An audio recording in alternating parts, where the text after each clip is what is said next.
Hospital में ललिता देवी को 3 बच्चे होते हैं। इससे रामेश्वर प्रसाद काफी खुश होता है।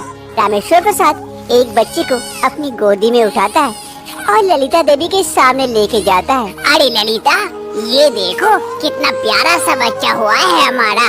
ललिता देवी जैसे इस बच्चे को देखती है, अरे जी, ये कौन सा बच्चा लेके आ गए आप? किसका बच्चा? ये काली जैसी किसकी बच्ची है? इसे दूर कीजिए, मुझे तो अभी से घिन आ रही है। रामेश्वर प्रसाद ललिता देवी की ये बातें सुनकर उस बच्ची को बिस्तर पर रख देती है और बाकी दोनों बच्ची को गोदी में उठाते हुए दिखाते हैं। अरे ललिता, ये देखो, ये दोनों बच्चे भी हमारे हैं। अरे देखिए, ये दोनों कितनी अच्छी है, कितनी सुंदर सी, और वो काली जैसी। ललिता देवी को 3 बच्चे होते हैं, उसमें से एक काली तो 2 गोरी। ललिता देवी काली बच्ची को एकदम से पसंद नहीं करती है। 20 साल बाद समय बीतने के साथ साथ सभी के जीवन में काफी बदलाव आता है। जहाँ रेशमा और सोनी दोनों गोरी बहनें, उन दोनों को मेकअप का बड़ा ही शौक था, इसलिए आज वो दोनों एक दूसरे का बड़े ही ख्याल रखते हैं और एक दूसरे का मेकअप भी कर देते हैं। तभी उसी कमरे में काजल आती है घर में झाड़ू लगाने के लिए। ये वही काली बहन है काजल, जिसका शौक तो दूर की बात है, वो अपने हिसाब से कुछ कर भी नहीं सकती, इसलिए इस घर में एक नौकरानी बन के रह गई है। अरे सोनी, रेशमा, जरा हटो, मैं झाड़ू लगा दूं रूम को। अरे जब भी हम लोग इस रूम में कुछ भी करने के लिए आते हैं, ये कहीं न कहीं से पहुंच जाती है। जल्दी लगा झाड़ू और जल्दी जा यहाँ से। अरे हाँ सोनी, सही कह रही है। फिर काजल उस रूम की सफाई करने लगती है। तभी काजल की नजर उनके मेकअप किटों पर जाती है। काजल कहती है, अरे सोनी, रेशमा, ये सब क्या है? कहाँ लगाते हैं? ये सब मेकअप किट है, तू नहीं समझेगी। ये सब गोरी लोगों के लिए, तू जैसी काली के लिए नहीं है। जा अपना काम कर। काजल को उनकी बातों का बुरा लगता है, लेकिन बेचारी कर भी क्या सकती है। आज ललिता जी के घर शुभम अपने भाई समीर को लेके आए हुए थे, समीर की शादी की बात करने के लिए। अच्छा बेटा, ये लड़का क्या करता है काम? अरे माँ जी, उसकी चिंता आप न करें, ये हम दोनों एक साथ एक ही कंपनी में काम करते हैं, काफी अच्छी नौकरी है। बस हमें इसके लिए एक अच्छी सी लड़की चाहिए जो इसका ख्याल रखे और हमारे घर का भी। ओह अच्छा, अरे हमारी बेटी तो बहुत अच्छी है, सुंदर होने के साथ साथ बहुत गुण है, घर को बहुत अच्छे से संभाल के रखती है। अरे सोनी बेटा, मेहमानों के लिए चाय वगैरह तो लेते आ। माँ ललिता की आवाज सुन सोनी चाय लिए वहाँ पर पहुँचती है, जहाँ पर सोनी और समीर दोनों की नजरें मिलती है। ये लीजिए चाय। अरे आपकी लड़की तो बहुत सुंदर है। क्यों समीर, तुझे कैसी लगी? समीर और सोनी एक दूसरे को देख कर ही पहले पसंद कर चुके थे। अरे भैया, आप जैसा समझो। चलिए, हमारे भाई को तो आपकी बेटी बहुत पसंद आई, शादी की बात आगे बढ़ाएं। तभी वहाँ पर काजल पहुँच आती है पोछा लिए। मम्मी, यहाँ पर पोछा लगा दूं मैं? अरे कहीं भी कभी भी पहुँच जाती है, जा बाद में लगाना पोछा। अभी काजल वहाँ से चली जाती है। अरे माँ जी, ये कौन थी लड़की जो आपको माँ कह रही थी? अरे ये हमारे घर की नौकरानी है, बचपन से ही हमारे घर में रहने लगी है, तभी से मुझे माँ कहती है।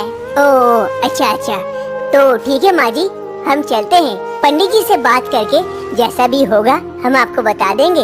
हाँ बेटा, ठीक है। समीर और शुभम वहाँ से चले जाते हैं और इधर सोनी इस रिश्ते से काफी खुश होती है, क्योंकि ये लोग काफी अमीर परिवार से थे जो। अरे काजल, तुझे तमीज वमीज नहीं है क्या? जब भी घर में कोई मेहमान आता है तो अपना मुंह उठा के वहाँ पहुँच जाती है। आइंदा से कभी भी कोई मेहमान आए तो तू मत आना। आज तेरी बहन का रिश्ता टूटते बचा, वरना टूट ही जाता अगर मैं कह देती तुझे अपनी बेटी तो। लेकिन माँ, मुझे पता नहीं था कि वहाँ बहन के रिश्ते की बात हो रही है। अरे हाँ, तुझे तो कुछ भी पता नहीं रहता और मुंह उठा के वहाँ पहुँच जाती है। काजल की दोनों बहनें रेशमा और सोनी भी वहाँ पहुँच जाती है। आज अगर तू वहाँ ज्यादा देर तक रुकती तो शायद सोनी का रिश्ता ही टूट जाता। कितना अच्छा रिश्ता मिला है, लड़का भी कितना हैंडसम है और कितना अमीर खानदान का है। अरे हाँ हाँ, मैं तो वहाँ राज करूँगी, राज। वैसे भी मेरी भी शादी कुछ दिनों में हो जाएगी, लेकिन तेरी नहीं होगी। तू यहीं पर काम वाली बन के रह जाना हमेशा के लिए। अरे रेशमा, सोनी, तुम लोग चलो चलो यहाँ से। किचन में ज्यादा देर तक मत रुको, वरना तुम लोगों के चेहरे पर भी काली छा जाएगी। फिर शादी के लिए दिक्कत होगी। उसे खाना बनाने दो, चलो। ललिता देवी शुरू से ही उसकी बेटी काजल को पसंद नहीं करती थी। वो तो अपनी 2 गोरी बेटियों को लाड प्यार से रखती थी और सारा काम काली बेटी काजल से करवाती थी। ललिता देवी अपनी दोनों बेटियों के साथ वहाँ से चली जाती है और इधर काजल, अरे माँ, मैंने क्या दोष किया है? मैं तो वहाँ गलती से पहुँच गई थी। वैसे भी मैं तो नहीं चाहती कि मेरी बहनों की शादी अच्छे घर में ना हो। मैं तो यही चाहती हूँ वो लोग खुश रहे। फिर मुझे क्यों सुनाती हो माँ? और वैसे भी मैं काली हूँ, तो इसमें मेरा कहाँ दोष? मैं क्या कर सकती हूँ इसमें? कुछ महीनों के बाद रेशमा की भी शादी हो जाती है रोशन के साथ। घर के सभी कोई यहाँ मौजूद थे सिवाय काजल के, क्योंकि उसे यहाँ आना मना था। क्योंकि उसकी माँ ललिता ये नहीं चाहती थी कि काजल के वजह से किसी तरह से ये रिश्ता टूट जाए। उधर शादी हो रही थी, काजल इधर एक कमरे में बंद थी। अरे मैं क्या इतनी खराब हूँ, इतनी बुरी हूँ कि मेरी वजह से मेरी बहन का रिश्ता टूट जाएगा? इसलिए आज मैं इस कमरे में बंद हूँ। काजल कमरे में रो रही होती है। तभी उसके पापा रामेश्वर प्रसाद वहाँ पहुँचते हैं। अरे बेटी काजल, काजल बेटी। अरे पापा, आप यहाँ पर? बाहर रेशमा की शादी हो रही, आप वहाँ नहीं है? अरे बेटी काजल, वो मेरी जैसे बेटी है तो तू भी तो मेरी बेटी है। तेरी भी मैं जल्द ही शादी करवा दूंगा। इस घर से तू छुटकारा पाएगी।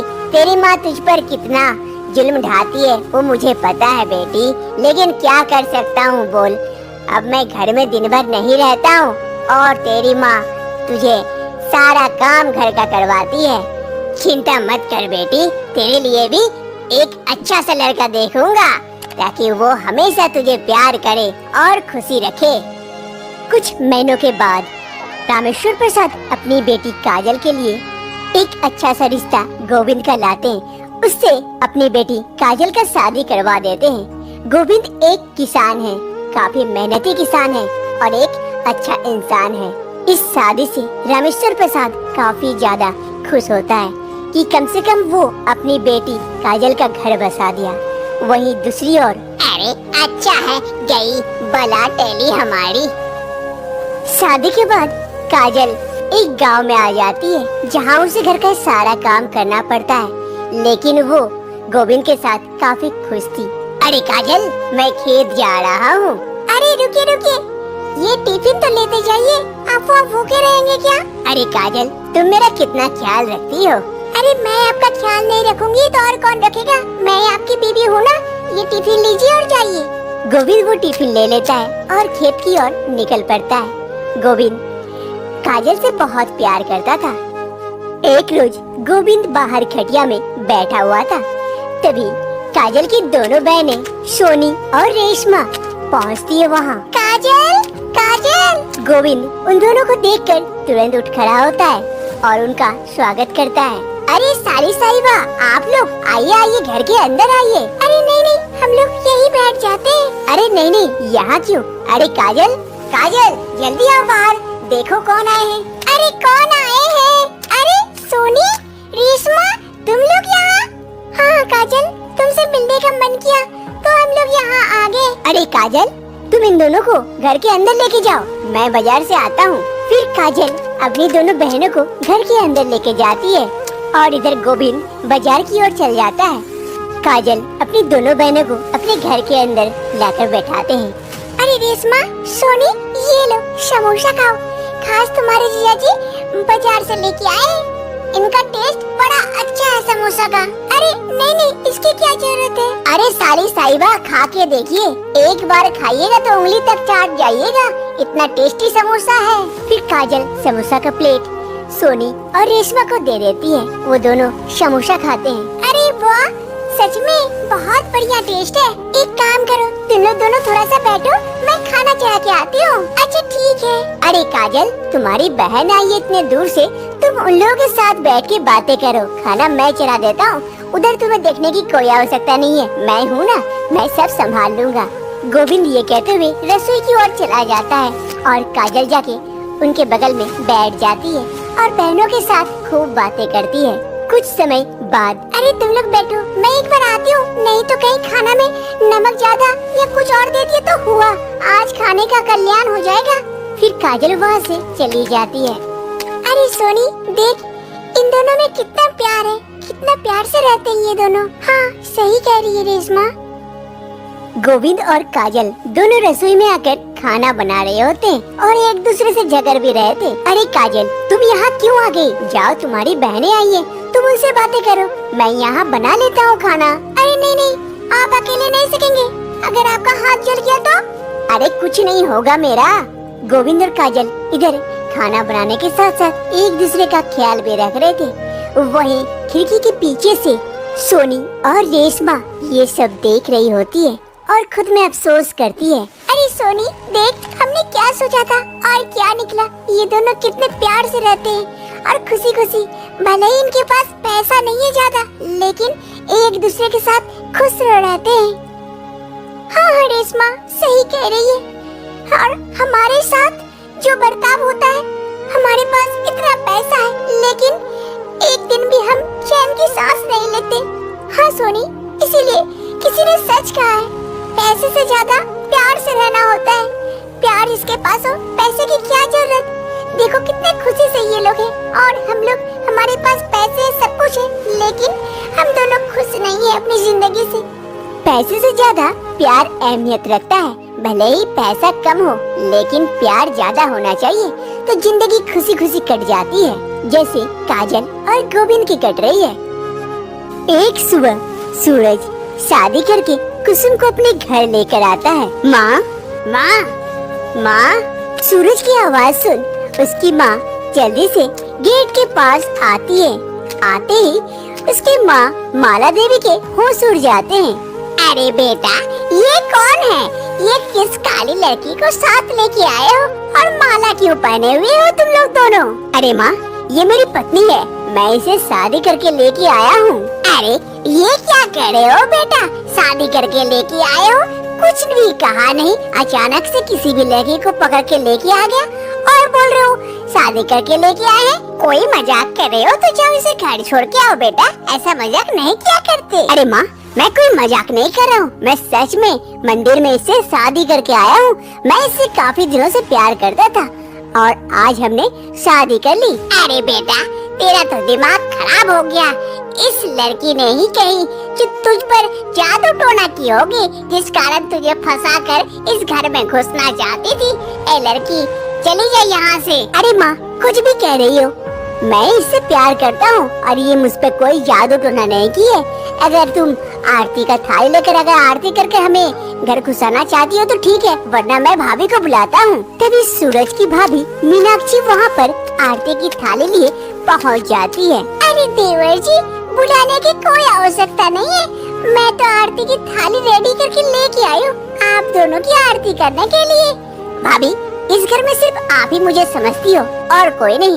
फिर मीनाक्षी सूरज और कुसुम दोनों की आरती उतारती है। चाहिए देवर जी, अब देवरानी को घर के अंदर लेके जाइए। फिर सूरज अपनी बीवी कुसुम को घर के अंदर लेके जाता है और इधर, अरे मीनाक्षी बहू, तू तो बहुत ही प्यार जता रही है, क्या बात है, क्या हो गया तुझे? सूरज किसी को भी घर लेके आ जाएगा और हम लोग मान लेंगे, ऐसा नहीं हो सकता है बहू। अरे माँ जी, गुस्सा थूक दीजिए, ऐसे से काम नहीं चलेगा। अगर सामने कुछ कहेंगे तो आप सूरज की नजरों में बुरा बन जाएंगे। मैं हूँ ना, मैं सब संभाल लूंगी, चिंता ना करें। कुछ ही दिनों में देवरानी घर छोड़ के भाग जाएगी। हाँ बहू, ऐसा ही कोई जादू चलाना कि वो घर छोड़ के भाग जाए। काली, ऐसा लगता है कि लाइट ऑफ होने के बाद तो वो दिखेगी ही नहीं। इतनी काली लड़की को कोई बहू बना के लेके आता है क्या? छी छी छी छी, ऊपर से कोई दहेज वगैरह कुछ भी नहीं लेके आई, खाली हाथ आ गई शादी करके। बड़ी आई है, रुक मैं दिखाती हूँ तुझे। दूसरी रोज सुबह माला देवी अपने कमरे में बैठी हुई थी। तभी वहाँ पर माला देवी की छोटी बहू कुसुम चाय लेकर पहुँचती है। माँ जी, आपके लिए चाय बना के लेके आई हूँ, ये लीजिए। अरे ये सुबह सुबह किसका मुंह देख ली, अब दिन कैसा जाएगा नहीं पता। लाओ चाय ही पी लेती हूँ, कैसी बनाई है वो भी नहीं पता। माला देवी अपनी बहू कुसुम से चाय ले लेती है और चाय का एक सिप लेते ही अरे जी, पूरा मुंह खराब कर दी। कैसा चाय बनाती है, चाय बनाने तक नहीं आया, शादी करके आ गई। जी, जा यहाँ से चली जा और मेरे लिए अच्छे से चाय बना के लेके आ। लेकिन माँ जी, मैं तो अच्छे से बना के लेके आई थी। एक तो गंदा चाय बनाती है, ऊपर से मुंह भी लगाती है। चल जा यहाँ से। कुसुम रोते रोते वहाँ से चली जाती है। बैरी आई है मेरे घर की बहू बनने। रुक, मैं तुझे मजा चखाती हूँ। एक रोज कुसुम किचन में खाना बना रही थी। तभी उसकी जेठानी वहाँ पहुँचती है। अरे कुसुम, क्या बना रही हो? बाहर तक सुगंध आ रही है। अरे दीदी, वो छोले की सब्जी बना रही थी। ओह अच्छा, बड़ी अच्छी सुगंध आ रही है। फिर कुसुम सब्जी काटने में व्यस्त हो जाती है और उसकी जेठानी सब्जी के बगल में जाके खड़ी हो जाती है। जैसे ही कुसुम की जेठानी मीनाक्षी देखती है कि कुसुम इधर ध्यान नहीं दे रही है, वो तुरंत कटोरी में रखे लाल मिर्च उठाती है और सारा लाल मिर्च उस सब्जी में डाल देती है। अरे कुसुम, वो तुम्हें बोलना ही भूल गई। सासू माँ खाने का इंतजार कर रही है, थोड़ा सा जल्दी खाना बना के लेके जाओ। हाँ दीदी, बस हो ही गया, आ ही रही हूँ। अरे मेरा काम तो हो गया, अब तो तुम्हें अच्छी खासी पड़ेगी सासू माँ से। ठीक है कुसुम, मैं चलती हूँ, तुम लेके आओ खाना। ये कहते हुए कुसुम की जेठानी मीनाक्षी वहाँ से चली जाती है अपना काम करके और कुसुम इधर खाना बनाने लगती है। कुसुम की सास बैठकर खाने का इंतजार कर रही होती है। तभी कुसुम खाना बनाकर लेके आती है। ये लीजिए माँ जी, खाना आ गया। खैर खाना तो आ गया, मुझे लगा आज खाना मिलेगा या नहीं, भगवान जाने, लेकिन मिल गया। कुसुम खाना परोस देती है और उसकी सास इतने सारे खाना देखकर खुश तो होती है, लेकिन मन ही मन गुस्साती भी है कुसुम के ऊपर। फिर उसकी सास एक निवाला लेती है और मुंह में डालती है। अरे इतना तीखा कोई देता है क्या? थू थू थू थू थू थू। अरे मेरा मुंह जल गया। ये लड़की मुझे मार डालेगी। अरे माँ, क्या हो गया? अरे बेटा देख कितना तीखा देती है, मैं तो खा के मर जाऊंगी। लेकिन माँ जी, मैंने तो तीखा एकदम नहीं दी थी, कहाँ से तीखा हो गया नहीं पता। अरे माँ, चलो जल्दी चलो, मुंह धो लो, ठीक हो जाएगा। और कुसुम दूसरा खाना बना के लेके आओ जल्दी से माँ के लिए, और मीठा वाला लेके आना अब। अरे नहीं बेटा, और मैं इसका खाना नहीं खा सकती, मैं जल्दी जा रही हूँ मुँह धोने के लिए। कुसुम की सास जल्दी से मुंह धोने के लिए वहाँ से चली जाती है। अरे कुसुम, कैसा खाना बनाती हो? इतना तीखा कोई देता है क्या? अरे सच में मैंने तीखा नहीं डाला था, लेकिन नहीं बता इतना तीखा कैसे हो सकता है। तीखा तुमने नहीं डाला तो क्या भूत ने डाल दिया? सूरज भी गुस्सा कर वहाँ से चला जाता है। शाम का वक्त हो रहा था। कुसुम कमरे में बैठकर रो रही थी। तभी वहाँ पर सूरज आता है। सूरज कुसुम को रोते देख उसके पास पहुँचता है। अरे कुसुम, क्या हुआ, क्यों रो रही हो? सूरज, मैं सच में उसमें मिर्च नहीं मिलाई थी। माँ जी के खाना में मैं मिर्च क्यों मिलाऊंगी? मेरी कोई गलती नहीं है, लेकिन नहीं पता कैसे उसमें मिर्च आ गई और माँ जी को इतनी ज्यादा तीखी लग गई। अरे कुसुम, मुझे भी लगता है कि तुमने मिर्च नहीं मिलाई थी, लेकिन जरूर तो कुछ बात है। एक बात बताओ, जब तुम किचन में खाना बना रही थी तो क्या किचन में कोई आए थे? हाँ, मैं जब खाना बना रही थी तब दीदी आई थी कुछ देर के लिए, बस बातें करके चली गई थी। अरे बस यही हुआ है, तुम खाना बना रही थी और ध्यान नहीं दी, भाभी ने आकर उसमें मिर्च मिला दी होगी, जिस कारण आज माँ को मिर्च लग गई और सारा दोष तुम पे आ गया। वैसे माँ का मन बहुत साफ है, माँ बहुत अच्छी है अंदर से, लेकिन भाभी के कारण वो तुमसे नफरत करने लगी है। बस थोड़ा सा मैनेज कर लेना। हाँ सूरज, आप चिंता न करें, मैं मैनेज कर लूंगी। मैं माँ जी को कोई शिकायत का मौका नहीं दूंगी अब से। दूसरी रोज सास माला देवी और मीनाक्षी दोनों कमरे में थी और प्लान कर रही थी। अरे मीनाक्षी बहू, उस बहू का कुछ करना पड़ेगा। उसने मुझे मिर्च खिलाई इतनी ज्यादा कि मेरा मुंह जलने लगा। अब तो मैं उसे छोड़ूंगी नहीं। कुछ कर बहू, उसे भगा यहाँ से। और मैं इस घर में उसे देखना नहीं चाहती हूँ। हाँ हाँ माँ जी, मैं भी कुछ प्लान ही कर रही हूँ।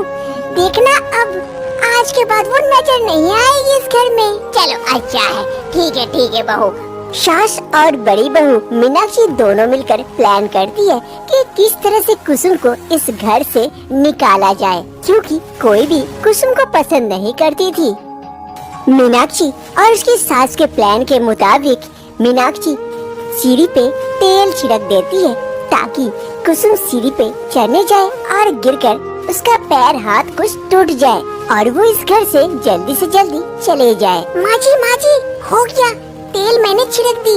अब जैसे ही कुसुम चढ़ेगी सीढ़ी पर, वो सीधा नीचे के बजाय ऊपर पहुँच जाएगी। अच्छा चलो, तब जल्दी से निकलते हैं हम लोग घर से। अरे कुसुम बहू, कहाँ हो? सास के बुलाने पर कुसुम जल्दी से वहाँ पहुँच जाती है। हाँ माँ जी कहिए। वो हम और बड़ी बहू थोड़ा सा मार्केट जा रहे हैं, तो घर का ध्यान रखना। जब तक आते हैं तब तक और कुछ अच्छा सा बना के रखना खाना। कल के जैसा मिर्च वाला मत बनाना। हाँ माँ जी ठीक है, मैं कुछ अच्छा सा बना के रखूंगी आप लोगों के लिए। अरे मीनाक्षी बहू, चल जल्दी चलते हैं। फिर सास और मीनाक्षी दोनों वहाँ से चली जाती है मार्केट के लिए और इधर कुसुम घर पर अकेली होती है। कुसुम की सास और उसकी जेठानी जाने के बाद कुसुम किचन में आकर खाना बनाने लगती है। अरे आज अच्छा सा खाना बनाओगी ताकि माँ जी को अच्छा लगे। शाम को मार्केट से सास और मीनाक्षी दोनों लौट आती है। मीनाक्षी किसी काम से जल्दी से घर के अंदर चली जाती है और इधर सास माला देवी भूल ही गई थी कि सीढ़ी पर तेल फेंका हुआ है। वो जल्दी से सीढ़ी से ऊपर जाने की कोशिश करती है कि जैसे ही तेल पर उनका पैर जाता है, पैर स्लिप हो जाता है और वो सीढ़ी पर से गिर पड़ती है। अरे गिर गई, बचाओ, मैं मर गई, बचाओ। सीढ़ी से गिरने पर माला देवी को सर पर चोट आती है और वो नीचे बेहोश होकर पड़ी रहती है। तभी उधर से मीनाक्षी अपनी सास की आवाज सुनकर वहाँ पहुँचती है। अरे ये बुढ़िया फिर से जरूर कुछ नाटक कर रही होगी। चल मैं अपना काम करती हूँ। मीनाक्षी अपनी सास को गिरे देख भी वहाँ से चली जाती है। वो सोचती है कि उसकी सास कोई नाटक कर रही थी। तभी वहाँ पर छोटी बहू कुसुम पहुँचती है। अरे माँ जी क्या हो गया माँ जी? माला देवी बेहोश पड़ी हुई थी। कुसुम को कुछ समझ में नहीं आता है। वो जल्दी से माला देवी को उठाती है और हॉस्पिटल की ओर लेके जाती है। हॉस्पिटल में माला देवी बेहोश पड़ी थी। उनके सर पर चोट लगी थी। अब डॉक्टर भी उन्हें पट्टी कर चुके थे। इधर कुसुम और उसका पति दोनों सोफे पे बैठे हुए थे। माला देवी के होश में आने का इंतजार कर रहे थे कि कुछ ही समय में माला देवी को होश आता है। कुसुम और सूरज दोनों जल्दी से माला देवी के पास पहुंचते हैं। अरे माँ अब ठीक हो ना? अरे हाँ बेटा, अब तो ठीक हूँ, लेकिन यहाँ मुझे कौन लेके आया? अरे माँ जी, आपकी बहू यहाँ लेके आई थी समय पर, वरना कुछ और ज्यादा हो सकता था। समय पे आप हॉस्पिटल पहुँच गए, इसीलिए अब आप स्वस्थ हैं। अब आप अपना ख्याल रखिएगा। ये कहते हुए डॉक्टर साहिबा वहाँ से चली जाती है। अरे मीनाक्षी बहू कहाँ हो? आज तू नहीं होती तो शायद मैं भी नहीं होती। अरे माँ, किसकी बात कर रही हो? यहाँ आपको मीनाक्षी भाभी नहीं कुसुम लेके आई थी। क्या? कुसुम लेके आई थी? मीनाक्षी आई भी नहीं? अरे नहीं माँ। अरे कुसुम बहू, मुझे माफ कर दे। हम लोगों ने तुम्हारे ऊपर बहुत अत्याचार करने की कोशिश की, उसकी भुगतान आज मैं ही खुद कर रही हूँ। ऊपर वाले ने मुझे खुद ही सजा दे दी। अरे माँ जी, ऐसा क्यों कह रहे हैं? अरे नहीं बहू, मैं रंग से तुमको परखने की कोशिश कर रही थी, लेकिन ये पता नहीं था कि इस काले रंग के पीछे भी एक अच्छा दिल हो सकता है। अब माला देवी को ये रियलाइज हो गया था कि उसकी बहू कुसुम भी एक अच्छी बहू है। हम सिर्फ उसके रंग या बाहर के पहनावे से उसे परखने की कोशिश करते हैं, लेकिन असलियत तो उसके मन में होती है कि उसका मन कितना साफ है। अब से माला देवी अपनी बहू कुसुम को अपना लेती है और